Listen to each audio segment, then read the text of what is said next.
ఇంటింటి రామాయణం ఈ రోజు ఎపిసోడ్లో ప్రణతికి చూసిన పెళ్లి సంబంధం ఎంత గొప్పదో పార్వతికి అర్థమవుతుంది. అవని ఫోన్ చేయడంతో పోలీస్ స్టేషన్కు వెళ్లి నిజాలు తెలుసుకుంటుంది పార్వతి. పెళ్లివాళ్ల గురించి ఎస్ఐ చెప్పిన మాటలు విని పార్వతికి ఫ్యూజులు ఎగిరిపోతాయి. ఆ తర్వాత అవని పార్వతి ఇద్దరూ కలిసి ఆ దొంగ పెళ్లి వాళ్ల ఇంటికి వెళతారు. మరోవైపు ప్రణతిని నమ్మించి గుడికి తీసుకువెళ్లడానికి అక్షయ్ రెడీ అవుతాడు. ఇలా ఈ రోజు ఎపిసోడ్లో పూర్తిగా ఏం జరిగిందో చూద్దాం. ప్రణతికి పార్వతి చూసిన సంబంధం ఎలాంటిదో తెలుసుకున్న అవని వెంటనే పార్వతికి ఫోన్ చేస్తుంది. పోలీస్ స్టేషన్కి రావాలని బ్రతిమాలుతుంది. కాని పార్వతి ససేమిరా అంటుంది.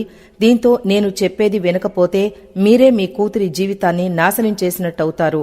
ఒక్కసారి రండత్తయ్య, ప్లీజ్, మీ కాళ్లు పట్టుకుంటాను. మీరొచ్చిన తర్వాత నాదే తప్పని తెలిస్తే మీ చెప్పుతో మీరే నన్ను కొట్టండి. నేను రిక్వెస్ట్ చేయడం లేదత్తయ్య, ప్రార్థిస్తున్నాను. అత్తయ్య వస్తున్నారా అని అవని అడిగేసరికి పార్వతి ఆలోచనలో పడుతుంది.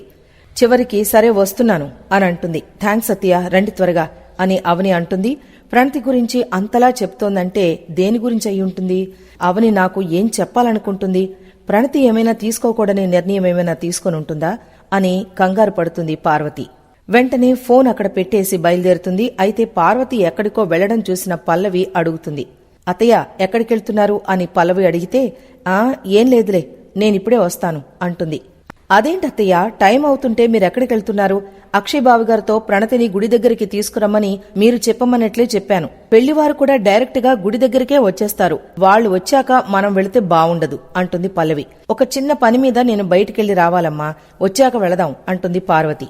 అత్తయ్య, అక్కడ పెళ్లి పెట్టుకుని మీరు వేరే పని మీద వెళ్తానంటారేంటి? మీరు రాకపోతే ముహూర్తం లేట్ అయిపోతుంది అత్తయ్య అంటుంది పల్లవి. నేను రాకపోతే మీరు డైరెక్ట్ గా గుడి దగ్గరకు వచ్చేయండి, నేను అక్కడికి వచ్చేస్తాను, సరేనా అని పార్వతి వెళ్లిపోతుంది. ఇప్పుడు పెళ్లి కన్నా ముఖ్యమైన పని ఏముంటుంది ఇవిడికి? ఏమో అని అనుకుంటుంది పల్లవి. ఇంట్లో నుంచి వెళ్లిపోయిన దగ్గర నుంచి నువ్వు ఎన్ని కష్టాలు పడ్డావో, ఎలాంటి ప్రాబ్లమ్స్ లో ఇరుక్కున్నావో నాకు తెలుసు.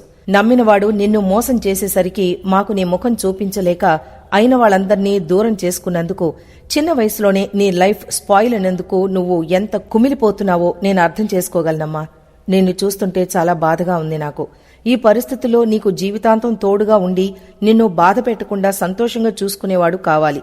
అందుకే నువ్వు ప్రేమించిన భరత్తోనే నీ పెళ్లి జరిగేలా చేస్తానని మాటిచ్చాను. కాని నువ్వు ప్రేమించిన భరత్ కూడా కరెక్ట్ పర్సన్ కాదని తెలిసినప్పటి నుంచి నేను నీ గురించి ఆలోచిస్తున్నాను ప్రణతి అంటాడు అక్షయ్. భరత్ ఎలాంటివాడని పూర్తిగా అర్థం చేసుకున్న తరువాతే నేను ప్రేమించాను. భరత్ అలాంటివాడు కాదన్నయ్య అంటుంది ప్రణతి.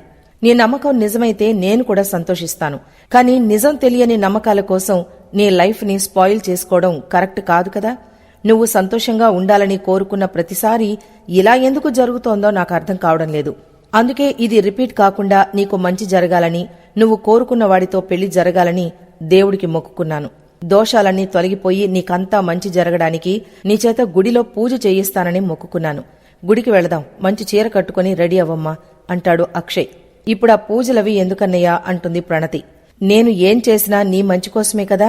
పూజకి టైం అవుతుంది, త్వరగా రెడీ అయ్యిరా అనంటాడు అక్షయ్. మరోవైపు అవని చెప్పినట్లే పోలీస్ స్టేషన్కొస్తుంది పార్వతి. ఏంటి ఇక్కడికి రమ్మన్నావు అని అడుగుతుంది. మీకో నిజం చెప్పాలనే ఇక్కడికి రమ్మన్నానత్తయ్య, రండి చూద్దురుగాని రండి. మీరు ప్రణతికి పెళ్లి చేద్దామనుకున్న పెళ్లికొడుకు, వాడి తండ్రి ఫోటోలు ఇక్కడే ఉన్నాయి చూడండి అని అవని అంటుంది. వాళ్ల ఫోటోలు చూడగానే పార్వతికి ఫ్యూజులు ఎగిరిపోతాయి. వీళ్ల ఫోటోలు ఇక్కడున్నాయేంటి అని అడుగుతుంది. ఎందుకున్నాయనేది ఎస్ఐ గారు చెప్తారు అని అవని అంటుంది. ఇక ఎస్ఐ వచ్చి వాళ్ల పురాణం మొత్తం చెప్తాడు. వాళ్ళిద్దరూ తండ్రి కొడుకులు, వాళ్ళిద్దరూ పెద్ద మోసగాళ్లు. కట్నం డబ్బుల కోసం తండ్రి సంబంధాలు చూస్తూ ఉంటాడు. పెళ్లయ్యాక కొడుకు నగలు డబ్బు తీసుకుని పారిపోతూ ఉంటాడు. వాళ్ళిద్దరూ కలిసి ఇప్పటికే చాలా మంది అమ్మాయిల్ని మోసం చేశారు. రాజమండ్రి, విజయవాడ పోలీసులు వాళ్లని 3 సార్లు అరెస్ట్ చేశారు. అరెస్ట్ అయిన ప్రతిసారి బెయిల్ తీసుకుని అడ్రస్లు మార్చేస్తూ ఉన్నారు. వాళ్ళిప్పుడు హైదరాబాద్ లో ఈ ఏరియాలోనూ ఉన్నట్లు సమాచారం వచ్చింది. అందుకే వాళ్ల ఫోటోలు అక్కడ పెట్టాం. వాళ్ల గురించి అంత పర్టికులర్ గా అడుగుతున్నారు. వాళ్ళు మీకు తెలుసా? మాట్లాడండి మేడం అని ఎస్ఐ అడుగుతాడు. అప్పుడెప్పుడో మా అత్తయ్య గారు వాళ్లు అమ్మాయికి పెళ్లి సంబంధం చూస్తున్నారని ఒక మీడియేటర్ వీళ్ల ఫోటోలు చూపించారు. అందుకే అడిగాం సార్ అని అవని కవర్ చేస్తుంది.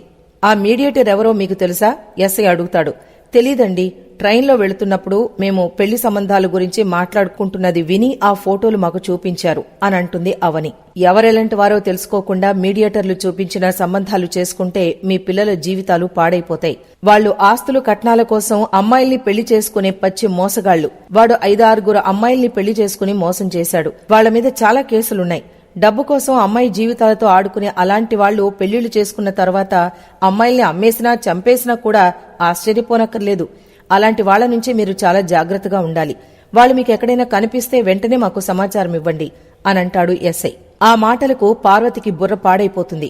నేను చెప్పడమో పోలీసులు చెప్పడమో కాదత్తయ్య, మీరే వాళ్ల గురించి తెలుసుకోండి. వాళ్ళకి ఫోన్ చేసి మీ గురించి పోలీసులు ఇలా చెప్పారు అని అడగండి.